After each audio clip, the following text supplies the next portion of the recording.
আবু বকরের নরম পায়ে নবীর কলার ধরছে।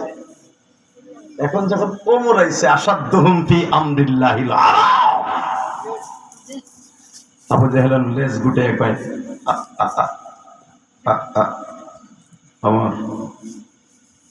ওমর বলে আগে বল নবীর মিরাজের আলোচনা শুনতে যে তুই কি কইছস।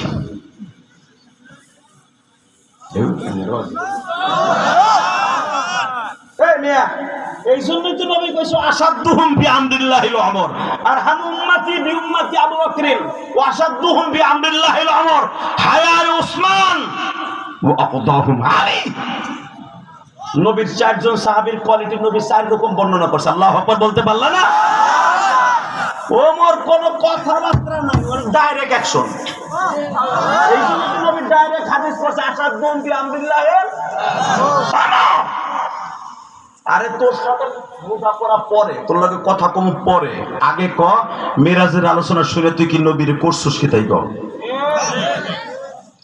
ওমর কয় কি করছস? আবু জাহেল কয় কিচ্ছু করি নাই, আমার কানে খবর গেছে, আমার কানে খবর গেছে, আমার বাড়িতে খবর গেছে, হারিস ইবনে যায়েদ আমারে বললেন তুই বল আমার নবীর কলার ধরছ। আপনারা জানেন বুখারীতে একটা কর্জে হাসানের একটা হাদিস আছে, লিল্লাহি তাকবীর।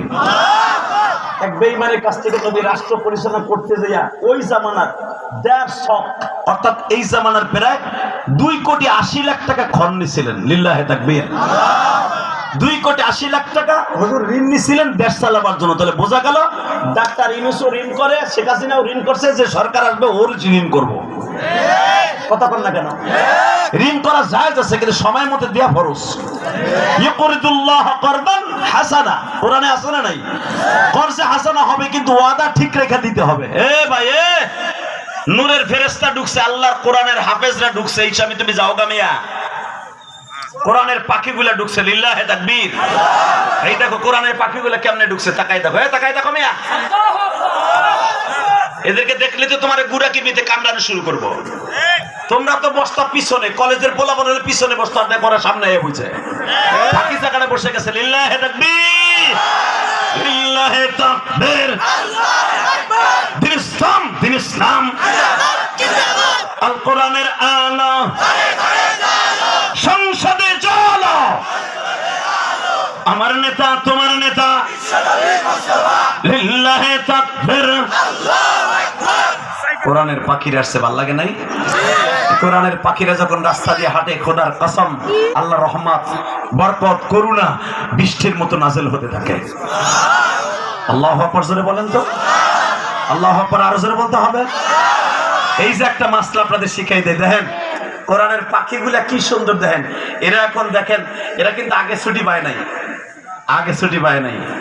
দেখছেন এরা মাহবুদের সাথে টেলিফোনে কথা কইয়া তারপরে এসে।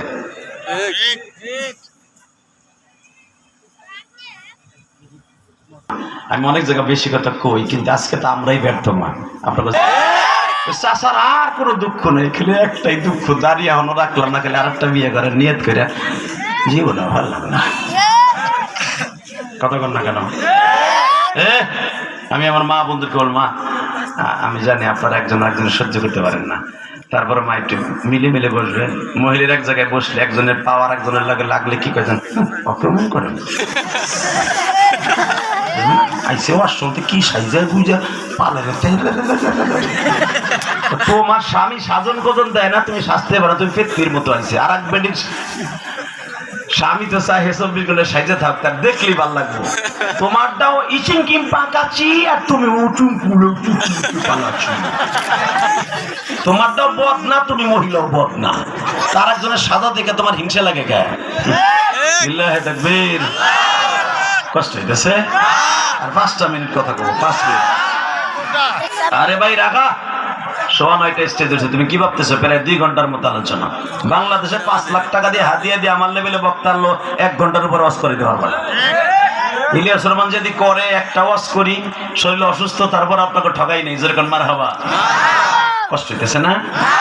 অসুবিধা নেই, কষ্ট হইলো আমি ওয়াজ করবো। আমার একটা সময় আছে, আমার সময় নির্দিষ্ট টাইমের মধ্যে শেষ করবো ইনশাআল্লাহ। বলেন লিল্লাহি তাকবীর, লিল্লাহি তাকবীর। রেডি রেডি আওয়াজ দিবা, আওয়াজ হইব। এই যে মাদ্রাসার কোরআনের পাখিগুলো আসছে, ওরা কিন্তু তোমার কত 9টায় আসে, আর এখন আইছে কেন 11টার সময়? আমার মওলার সাথে টেলিফোনে কথা কইছে। যদি আল্লাহর সাথে কেমনে কথা কইলে? এই যে কোরআনটা কার? আল্লাহ। বাল হুয়া কুরআনুম মাজিদুন ফি লাওহিম মাহফুজ। কোরআন আল্লাহ নিজে কয়, কোরআন তুই বল, তোরে যেন জিজ্ঞেস করে তোর বাড়ি কই। বাল হুয়া হুয়া, জিজ্ঞেস কর কোরআন তোর কাছে, তোরে যেন জিজ্ঞেস করে বেঈমান গুলো, আবু জেহেল জিজ্ঞেস করে তোর বাড়ি কই, তুই উত্তর দে। কোরআন তার উত্তর দেয় ফি লাওহিম, ফি লাওহিম। তোর কাছে জিজ্ঞেস করবে বেঈমান, তুই রাতে নাযিল হইছস না দিনে নাযিল হইছস? তুই কবি ইন্না আনজালনাহু ফি লাইলাতিল ওয়া মা আদরাকা মা লাইলাতুল। তুই কবি আমি রাত্রে নাযিল হইছি, কদরের রাতে। যখন মারহাবা। তোরা শিখাবে কি লেগাইছিলি? খালি ইমামতি করার লেগে না হাফেজ হওয়ার লেগে? না, হুদাল লিন-নাস ওয়া বাইয়িনাতিন মিনাল হুদা ওয়াল ফুরকান। আমি হক বাতিলের মধ্যে পার্থক্য ঘটাবার জন্যই দুনিয়া আসছি। লিল্লাহি তাকবীর। ওয়া নাযিলু মিনাল কুরআনি মা হুয়া ওয়া শিফা রাহমাতুল লিল মুমিনিন। আমি শুধু নামাজের জন্য আর তাবিজের জন্য আসি নাই, আমি সমস্ত রোগের ঔষধ হয়ে আসছি। হ্যাঁ সুবহানাল্লাহ। খেতার নিচে দিয়ে কইও কোরআনে কি বলে? আমি নাযিল হইছে সব রোগের ঔষধ হয়ে আইছি। জোরকান মারহাবা। এই যে তালিবে ইলমগুলো সব রোগের ঔষধ খাইয়া মাদ্রাসা থেকে বের হইছে। মুফতি আমিনী রহমাতুল্লাহ আল্লাহর কুতুব যখন আপনারা জানেন সরকার বিরোধী আন্দোলনে পল্টনে নামছিলেন, ওই আন্দোলনে আমিও ছিলাম। লিল্লাহি তাকবীর। আল্লাহর কুতুব সকাল 8টায় বলছিল আমার 500 ছেলে লাগবে আর 500টা কোরআন শরীফ লাগবে, এবং কোরআন শরীফ থাকবে। এই মুফিদ আলেম বানাইছে, এই হুজুর আলেম বানাইছে, জাকারিয়া আলেম বানাইছে, আমার বাবা আমার আলেম বানাইছে। আমার বিশ্বাস আমি জাহান্নামে গেল আমার মা জাহান্নামে যাবে না, আমার মা জাহান্নামে যাবে না। কারণ আমার মায়ের আমাকে মাদ্রাসায় পড়াবার সময় একটা ইখলাস ছিল, আমার ইলিয়াসকে আমি মাদ্রাসায় পড়াবো, আলেম হবে, ও কোরআনের পাখি হিসেবে উড়ে যাবে, আমিও জান্নাতে উড়ে বেড়াবো, আমিও জান্নাত হিসেবে উড়ে বেড়াবো। দিলটা নরম করবেন আর আমার মাওলারে বুঝায় কবেন। ওমর যখন জিজ্ঞেস করছে তুই আমার নবীর সাথে কি বিয়া তুমি করছো রে, একবার বল রে বেঈমান,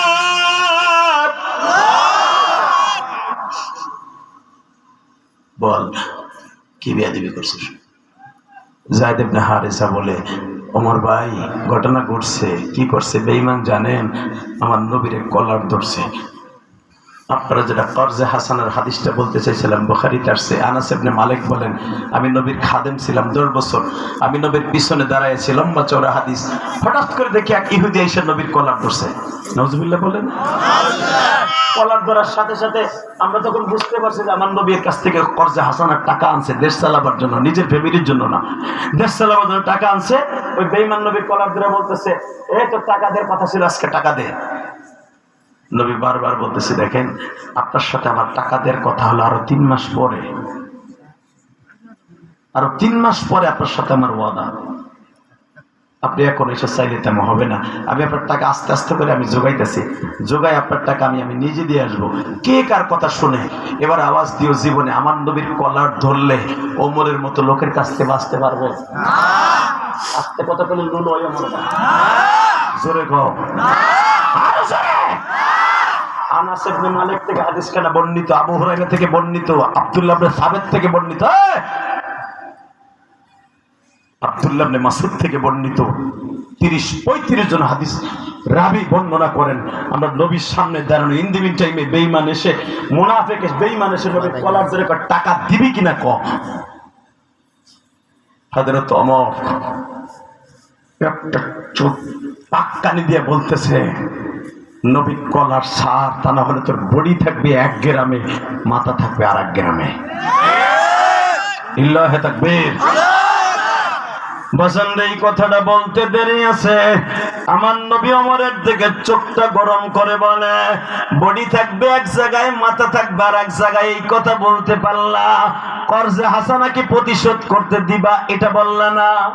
যদি এত মাতবাড়ি দেখাও, কর্জে হাসানা পুরো করো, তাহলে তো করার ছেড়ে দিব।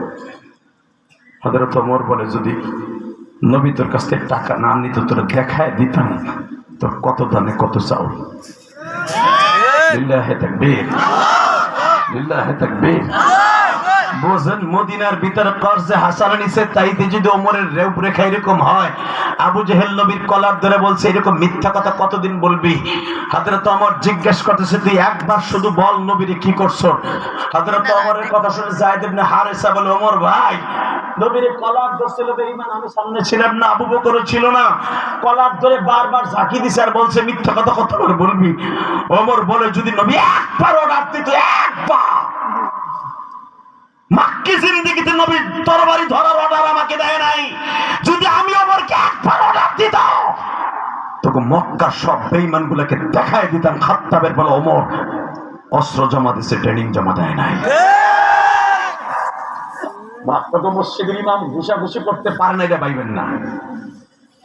আপনার এই মুফিদ মারামারি করতে পারে না, তা ভাইবেন না। ও জাকারিয়া লাঠি দিয়ে পিটাইতে পারে না, তা ভাইবেন না। এরা কি জন্য লাঠি হাতে নেয় না জানেন? আপনারাই বলবেন, মোল্লারা জঙ্গি। কথা কন না কেন? মনে বড় আশা ছিল, বিশ্বাস করেন, এবার বড় আশা করে বুক বেঁধেছিলাম। সরমনা বিশ্বাস, জামাত ইসলাম সহ সব 11-10 দল যখন এক হয়েছে, মনে হয় ইসলাম ক্ষমতায় যাবে। জানি না কোন শয়তানের চক্রান্ত কি হয়ে গেল। এখনো পর্যন্ত আল্লাহ এক করে দেখ, জোরে কেন আমিন, আরো জোরে বলে আমিন। সামনে যে ইসলামের কি দুর্দশা বাংলাদেশে হবে, আল্লাহ ছাড়া কেউ জানে না। চোখের পানি দিয়ে আমি আমার তালবেলিম বাবাজিদেরকে বলবো, বাবা তোদের দোয়া তো ডাইরেক্ট কবুল হয় বাবা। এখানে থেকে তোরা মুনাজাত শেষ করে যাওয়ার পরে মাদ্রাসায় যে জায়নামাজ বিছাইয়া, জায়নামাজ না থাকে তোর মাথার রুমালটা এইভাবে বিছাইয়া ফলোয়ারের উপরে 2 রাকাত নামাজ পড়ে আল্লাহর কাছে দোয়া করবা, সব আলেম যেন এক হয়ে যায়, সব আলেম গুলো যেন এক হয়ে যায়, সব আলেম গুলো যেন এক হয়ে যায়। তারা বলে যে কি অবস্থা হবে। আজকে আপনাকে এখন ওয়াজ করে গেলাম, আমার কথাটা মনে করবেন আরো 6 মাস পরে। আজকে বলে, কারণ আমরা ঢাকায় থাকি, আমরা জানি কি অবস্থা যে হবে।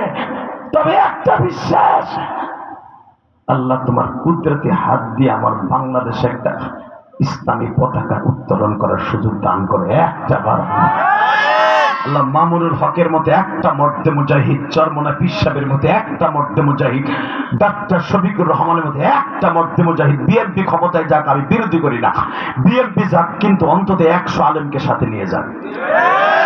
আপনারা চান না 100 আলেম? বিএনপি যারা করে তারাও চাইতেছে আলেম ওলামার সাথে যান। আলেম ওলামা যদি সংসদে থাকে, কোরআন হাতে নিয়ে বলছি ভাইজান, বাংলাদেশের রাজনীতির প্রেক্ষাপট, বাংলাদেশের রূপরেখা সব পাল্টে যাবে। মামুনুল হকের মতো লোকের সামনে দাঁড়াইয়া, সংসদে দাঁড়াইয়া কেউ গান গাবে মুমতাজের মতো, আর গানের চল আর ডাইরেক্ট বুঝে ফাটাইয়া লাগবে।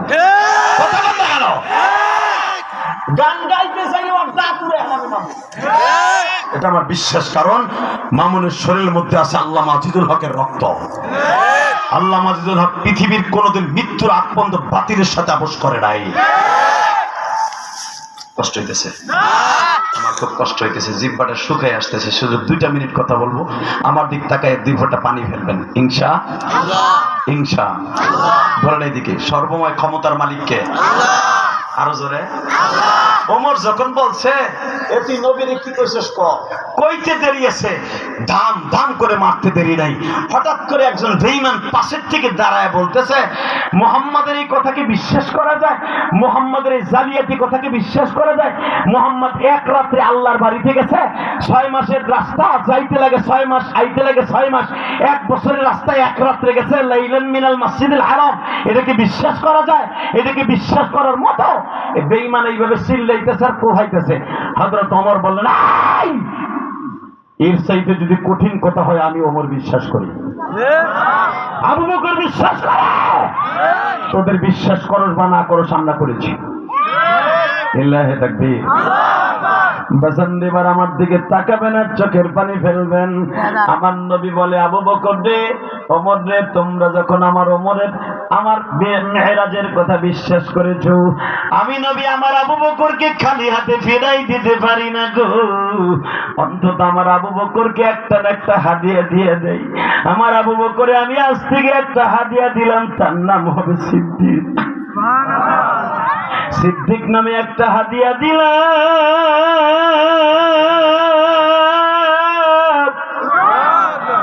আবু বকর সঙ্গে সঙ্গে বলি, ইয়া রাসূলুল্লাহ, আমার সিদ্দিক উপাধি দিলেন, এই নামের উপাধি কি আমি পাই গো নবী?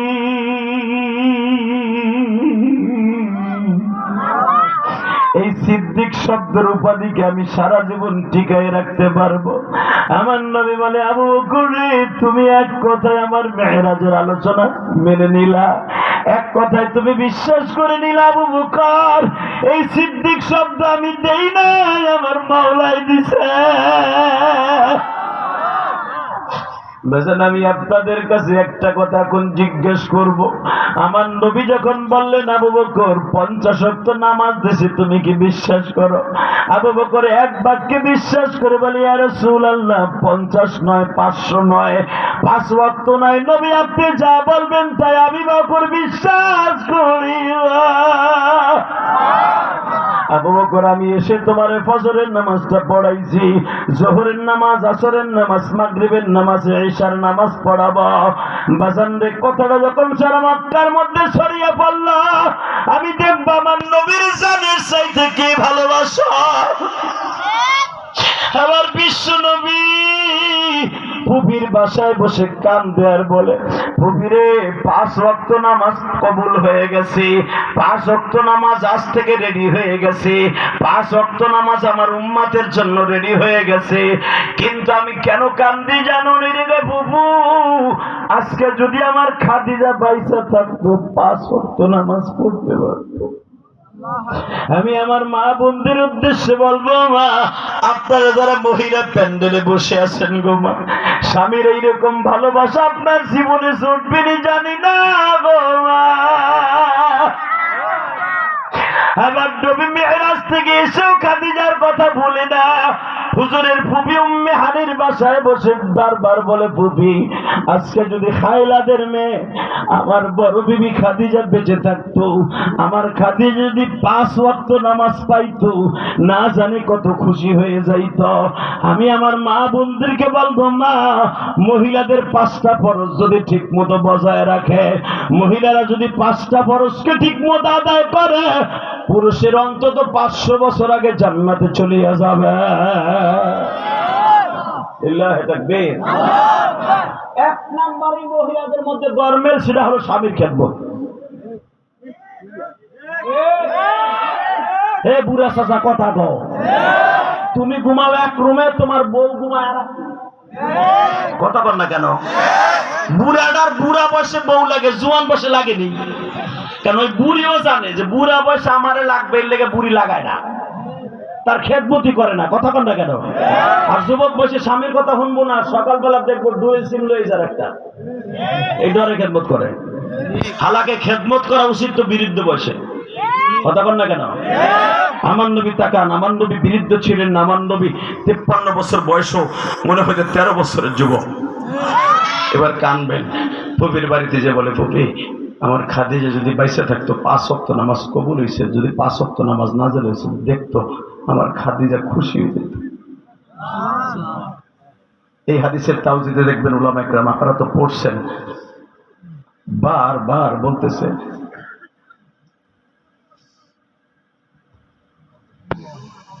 বারবার বলতেছে, আলহামদুলিল্লাহ ভাই, বারবার যখন বলতেছে এই বৃদ্ধ মহিলাটার কথা, আপনি বারবার বলতেছেন সে নামাজ নাযিল হওয়ার আগেই মারা গেছে, তো ভালো হয়েছে। আমার নবী বলেন, না, আমার খাদিজা যদি শুনতো যে 5 ওয়াক্ত নামাজ আমার উম্মতের পরে আমার পরে ফরজ হয়েছে, আল্লাহর জাতের কসম, আমার খাদিজার আগে কেউ এই নামাজের হুকুমটা আগে সবার আগে মাইনে নিত। কারণ আবু জাহেল আজকে আমার মেরাজের আলোচনা শুনতে যে মিথ্যাবাদী, পাগল, জুটকার, কত কিছু কইছে। আমার খাদিজা প্রথম বাক্যে বলতো, আমার খাদিজা প্রথম বাক্যে বলতো, নবী 5 ওয়াক্ত না, 50 ওয়াক্ত যদি হইতো, প্রথম যে আপনার 50 ওয়াক্ত দিছিল, ওই 50 ওয়াক্ত যদি কাজের হইতো, আমি খাদিজা জীবনে 1 ওয়াক্ত নামাজ কামাই দিতাম না। মহিলাদের আল্লাহর হুকুম ছাড়া মাসে মাসে আমি আপনাকে দুটা পাও ধরে বলবো, মা ও মা, যারা আমার ওয়াজ শুনতে আসছেন, ইলিয়াস রহমান জিহাদির মায়ের মনে বড় আশা ছিল, এই মুফিদের মা, এই মৌলানা সাহেবের মা, এই মুফতি সাহেবের মা, সবাই একটা আশা করে আমাদের মাদ্রাসায় পাঠাইছে। মা, আজকে আমি ইলিয়াস রহমান জিহাদির ঢাকার শহরে আজকে 25 বছর আসছি বাবা। 25 বছর আমি ঢাকায় বসবাস করি, ঢাকায় বাড়ি, ঢাকার ভোটার, সবকিছু ঢাকায়। আমি এমপি যদি ইলেকশন এবার নমিনেশন নিতাম, অনেক দলে আমারে বলছে, আমি এমপি নমিনেশন নেই নাই বাবা। আমি জানি রাজনীতি আজকে আমার দিকে আছে, কালকে আমার দিকে থাকবে না। বাংলাদেশের রাজনীতি করার মতো নাই, এই জন্য আমি যাই নাই। শুধু আমি আপনাদের দুইটা পাও ধরে বলে যাবে, কোরআন হাতে নিয়ে বাজান। আমি যেখানের বাসিন্দা হই, আপনি সিরাজগঞ্জের বাসিন্দা, আমি কেরানীগঞ্জের বাসিন্দা, যদিও আমার জন্মস্থান গোপালগঞ্জ। শুধু আপনাকে দুইটা পাও ধরি, এই মাসে যখন 50 ওয়াক্ত নামাজ আসছে বাবা, আপনি জানেন 5 ওয়াক্ত, ওলামা একরামকে জিজ্ঞেস করবেন আসলে নামাজ 50 ওয়াক্ত। কেউ যদি 50 ওয়াক্ত নামাজ পড়ে বাবা, সে হাসতে হাসতে জান্নাতে যাবে। কে কে নামাজটা পড়বেন? দেখে আল্লাহকে হাত তুলে দেখান তো বাবা, দেখান না বাবা, দেখান। আল্লাহ তুমি তাকায় দেখো মালিক,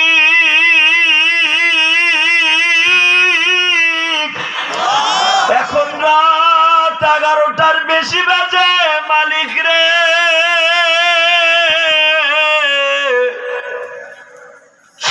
এই সিরাজগঞ্জ নায়কপুরের জমিনে আল্লাহ আমার আলেম আলেমা ভাই বা হাজার হাজার ভাইরা 19শে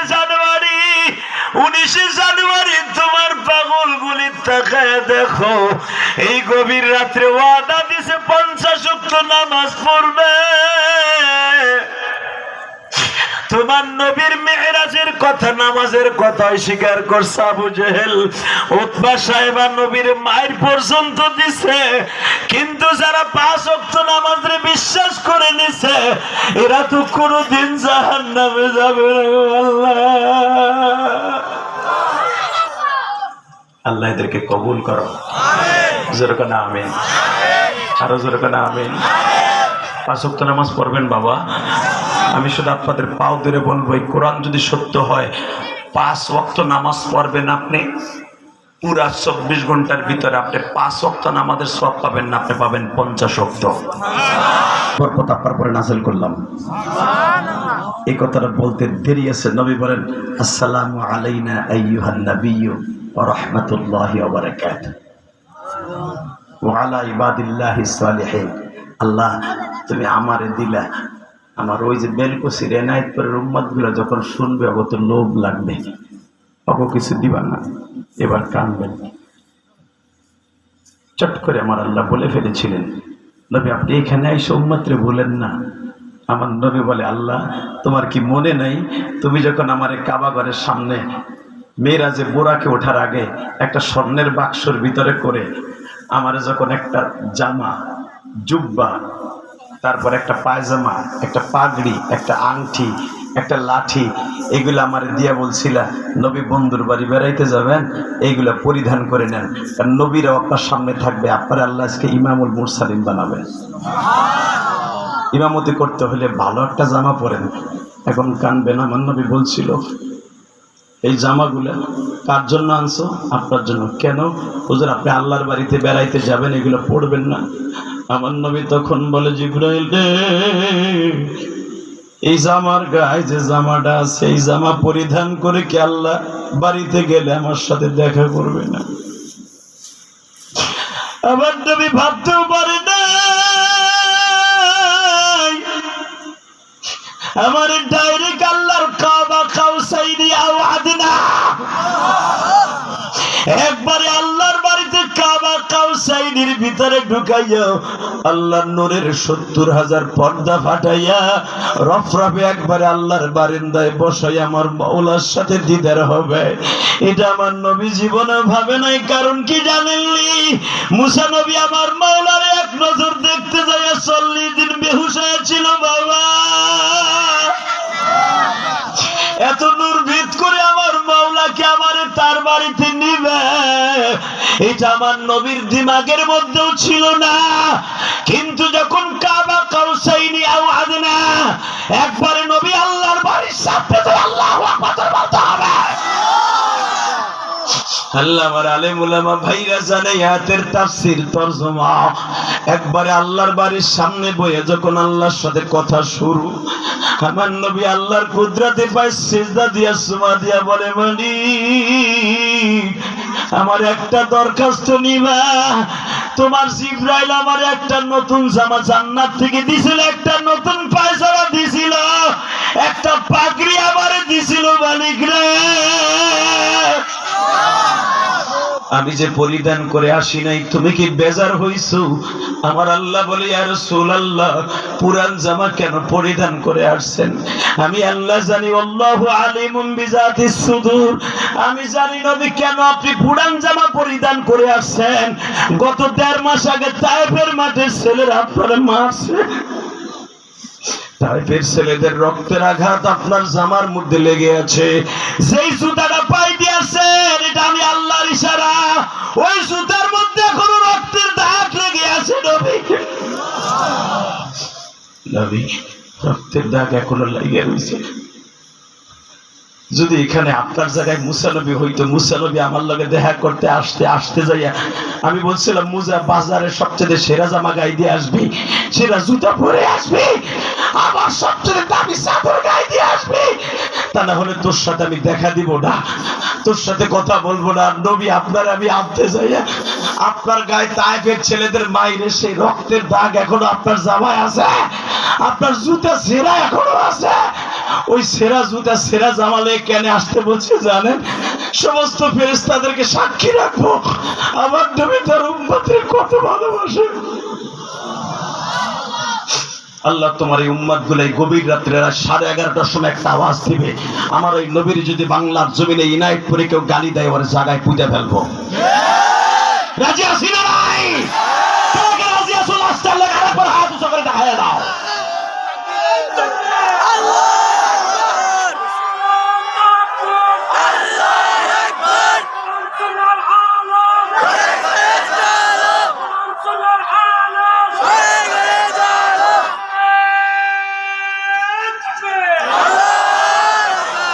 আল্লাহ আওয়াজকে কবুল করেন, যেরকম আমিন। আমার নবী যদি উম্মতরে না ভুলে আসমানে যাইয়া ওই নবীরে ভুলবো না, ওই নবীর রক্ত মাখা 5 ওয়াক্ত নামাজ ছাড়বো না, গুনার কাজ বেশি করব না ইনশাআল্লাহ। বলেন তো স্ত্রীকে পর্দায় কে কে রাখবেন? হাত তোলেন তো দেখি, একটু দেখি না ভাই। লিল্লাহি তাকবীর। ওই যাক বুড়ায় উড়াইতেছে না, বুড়া অর্ধেক উঠে বয়ে রয়েছে, হে ভাবতেছে আমার বউ আমার কথা শুনে না, ও তো চলে অস্ট্রেলিয়ান গরুর মতো। আমি কইলি কি আমার বুড়ি শুনবো? কইতে গেলে আমার আরো বালিশ চাপা দিয়ে মারবো।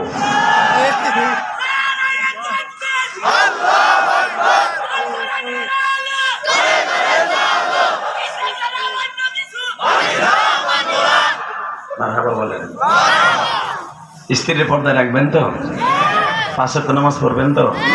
আর একটা ওয়াদা আপনি জানেন না, আল্লাহর কসম করে বলছি, আমার জীবনে কিন্তু শুকায় আসতেছে, তারপর আমি আপনাদের 2 ঘন্টার উপর আলোচনা করে একটা শুধু ওয়াদা চাই, মোনাজাত রাখে কেউ যাবে না।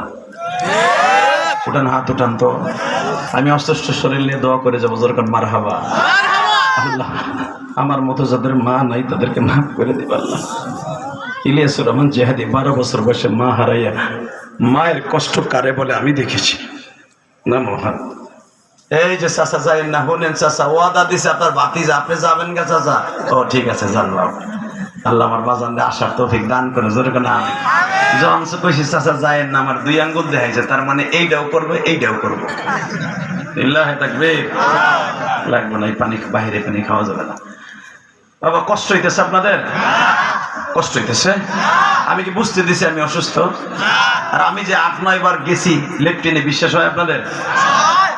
একজন কয় না, ঠিকই কইছিস, তোর বাপ কোনো কিছু বিশ্বাস করে না। লিল্লাহি তাকবীর। তবে আমার এই ওয়াজটা আজকে ভালো লাগছে। কি লেগে জানেন? একটা লোক ওঠে নেই, যেরকম মারহাবা। বাবা যারা কোরআনের তাফসীর শুনতে আসে, খোদার কসম ওই মানুষগুলো কোনোদিনও নবীর গাড়িতে ছাড়া অন্যের গাড়িতে জান্নাতে যাবে না। এই জন্য আমার নবী বিশেষ করে আমি 24টা কান্ট্রি সফর করছি, বিশ্বাস করেন। থাইল্যান্ড, মালয়েশিয়া, সিঙ্গাপুর, লন্ডন, তারপরে কানাডা, এরপরে কুয়েত, কাতার, আল্লাহ অনেকবার নিছে। আইবিআর আমি গত বছর কাতার যখন সফর করি, আইবিআর আমি মিজানুর আজহারি, হাফিজুর রহমান সিদ্দিক অনেকবার গেছে, আমিও গেছি অনেকবার। আল্লাহ নিছে, যেরকম মারহাবা। আমরা যখন এক জায়গায় বসি, এক জায়গায় এক একজন তো এক এক প্রদেশে বয়ানে যায়, এক একজন যার ভক্ত যেখানে হেরে নিয়ে যায়, শিডিউল হেরা নেয়। আইবিআর ভক্ত বেশি, কাতার একবারে দোহাই বেশি। তো আমি যখন দুহার একবারে লাস্ট প্রান্ত জেলা যেটা ধরেন আমাদের দেশের চিটাগাং, বুঝবেন তো ইনশাল্লাহ। চিটাগাং ধরেন দুহার থেকে প্রায় 550 কিলোমিটার দূর রাজধানী থেকে। তো ওখানে যখন আমি গেছি, যাওয়ার পরে আমার এক বাংলাদেশি ভাই, ওর বাড়ি হইতেছে সিলেট, যেরকম মারহাবা। ও আমার বলতেছে, হুজুর আপনারা যে বলেন কোরআন তাফসিরে বসলে আল্লাহ কবুল করে, আল্লাহ মাফ করে, আল্লাহ তারে প্রতিটা সেকেন্ডে সেকেন্ডে সওয়াব দান করে, হুজুর এটা কি সত্য? আমি বললাম মিথ্যা কই পাইছো?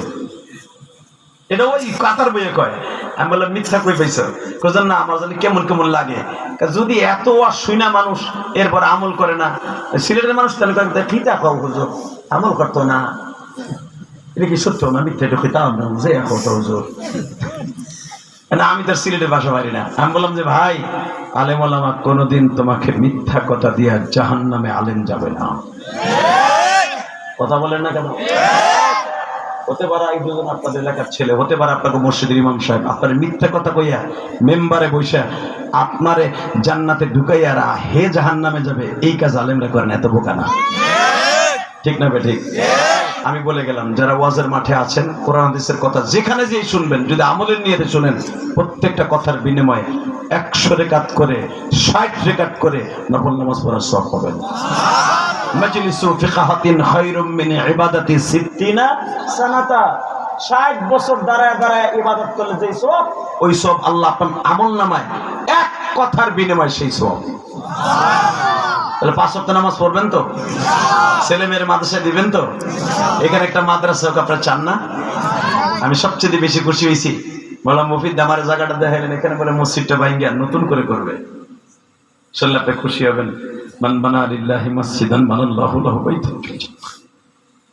যে ব্যক্তি মসজিদ ঘর বানায় দেয়, সে একটা ইটা মসজিদ ঘর বানায় দেয়, মানে পুরো মসজিদ না, এখানে কুল্লু মসজিদ বলা হয় নাই।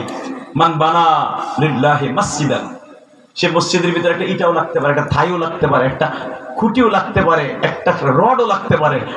যে কোনো জিনিস যদি সে করে দেয়, আমি আল্লাহ তাকে জান্নাতে ঘর করে দেব। জানি না কার কপাল ভালো হয়ে যাবে। আমি ঢাকা কেরানীগঞ্জ, আমার গ্রামের গঞ্জ গোপালগঞ্জ, আল্লাহর হুকুমে আপনাদেরকে সাথে নিয়ে, আপনাদের ওয়াজের টাকা দিয়া, আমার বাড়ি বেচার টাকা দিয়া, কোটি কোটি টাকা খরচ করে কয়েকটা মসজিদ বানাইছি। একটা হলো আমার খালার বাড়ি, যে খেলা আমারে পালছে, আল্লাহর জাতের কসম করে বলছে, আল্লাহর জাতের কসম, আল্লাহর জাতের কসম, এই কোরআন ধরে বলি।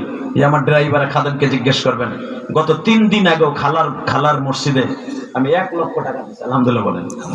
এদিক দিয়ে কিন্তু আমার ঢাকার মসজিদের কাজ চলতেছে, প্রায় আরো 13 কোটি টাকা লাগবে। এদিক দিয়ে আমার গ্রামের মসজিদে, যেখানে আমার মা দুঃখিনী ঘুমায় আছে, এই মসজিদ আমার মা এই মসজিদের সামনে ঘুমাইছে, আপনাদের লাইভে অনেক দেখাইছি। এই মসজিদ আমার এই পর্যন্ত 18 লক্ষ টাকা গেছে, আমি এমনি ঋণী। তারপর আমার খালার মসজিদের লোকেরা এসে বলে, ওয়াজে গেছে হুজুর জিয়াদি ভাই, হেরা তো জানে না যে আমি কি করি না করি, ঋণী আছি না কি আছি। আমার গায়ে আমরা মসজিদের ওযুখানার কাম ধরছি, তুমি কিছু দাও। আমি গেলাম, কত দিলে খুশি? আমার খালু তো চলে গেছে, আমার খালাও চলে গেছে। বলে তুমি 1 লক্ষ টাকা দাও। 1 লাখ টাকাই দিছি। বাবা, আপনি ভাইবেন না আলেম ওলামা দান করে না, আলেম ওলামা দেয়, কিন্তু আপনারা দেখেন না। শুধু আমি আপনাদের 2টা পাও ধরে বলবো, ইলিয়াস রহমান জিহাদি যদি তার মায়ের ওসিয়াত পালন করতে যাইয়া কয়েকটা মসজিদে জিম্মাদারি নিয়ে যদি করতে পারে, আপনাদের কয়েকটা মসজিদ করতে হবে না, শুধু যে যা পারেন তাই আল্লাহর পক্ষ থেকে কবুল করে। এই মসজিদটা যখন ভাঙবে, আপনি তখন দিবেন। আমি কোরআনকে বুকি নিয়ে বলে গেলাম, আল্লাহ আপনাকে জান্নাত দান করবে ইনশাল্লাহ। বলেন তো? আমি অসুস্থ শরীরে 30টা সেকেন্ডে আল্লাহর এক বান্দারে বলবো, এখানে কে আছেন, লাভবিদারে বলবেন, হুজুর মসজিদ কমপ্লিট হওয়ার আগ পর্যন্ত আমার মায়ের জন্য, বাবার জন্য 2 বছরে লাগতে পারে, 1 বছরে লাগতে পারে, এই মসজিদ আমি আবার যে 1 লক্ষ টাকা দেবো। একটা লোক বলেন তো কে দিবেন 1 লক্ষ টাকা? এই মসজিদ কমপ্লিট হতে 1 বছর লাগতে পারে, 2 বছর লাগতে পারে, যতদিন লাগবে 1 লক্ষ টাকা আপনি আস্তে আস্তে করে 5000